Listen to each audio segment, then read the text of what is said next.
Hello, welcome to CNN Today, the most trusted journalism in your language. I'm Bianna Golodriga.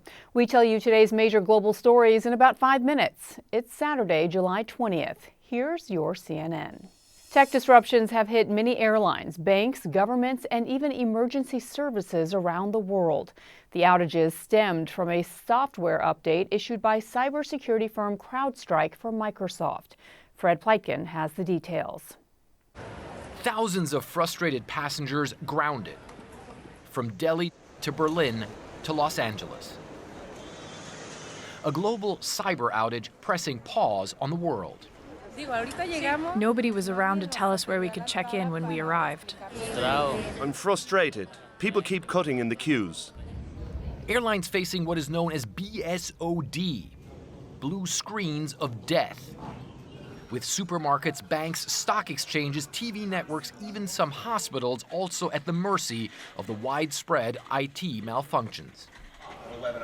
The major disruption is said to stem at least partly from an antivirus software update issued by the cybersecurity firm CrowdStrike. The company assuring customers that it is not a cyber or security attack. The system was sent an update, and that update had a software bug in it. We identified this very quickly and remediated the issue. And as systems come back online as they're rebooted. Airports across Europe, Asia, and the U.S. forced to a standstill. Healthcare services from Israel to the UK facing admin glitches. The crash, quick to show just how deeply reliant all aspects of daily life are in the tech world. Donald Trump accepted his nomination for president at the Republican National Convention. He called for unity and outlined key campaign promises in a very long speech. Julia Bembrook reports. Former President Donald Trump addressing the crowd on the final day of the Republican National Convention, accepting his third GOP presidential nomination. I am running to be president for all of America, not half of America. Just days after surviving an assassination attempt at a Pennsylvania rally, he detailed that near-death experience. I started to, like this, turn to my right and was ready to begin a little bit further turn, which I'm very lucky I didn't do. Sources say he's been intensely focused on this speech in recent days, personally dictating and writing portions of the address.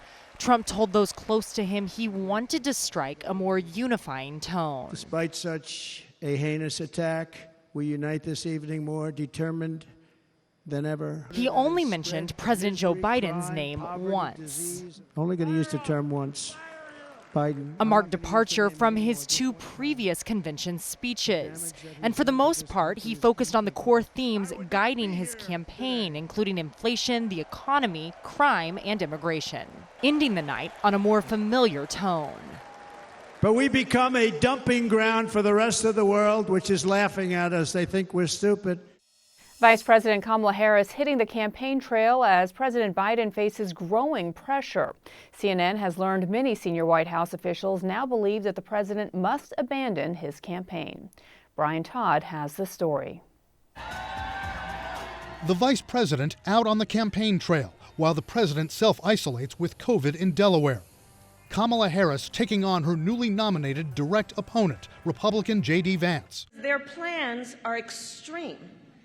And they are divisive. Harris railing against Vance and former President Trump for their claims to be a unity ticket. You cannot claim to be for unity if you try to overturn a free and fair election. Even amid deepening concerns about the man at the top of the Democratic ticket. The vice president's appearances now more in the spotlight as the calls for President Biden to exit the race grow louder.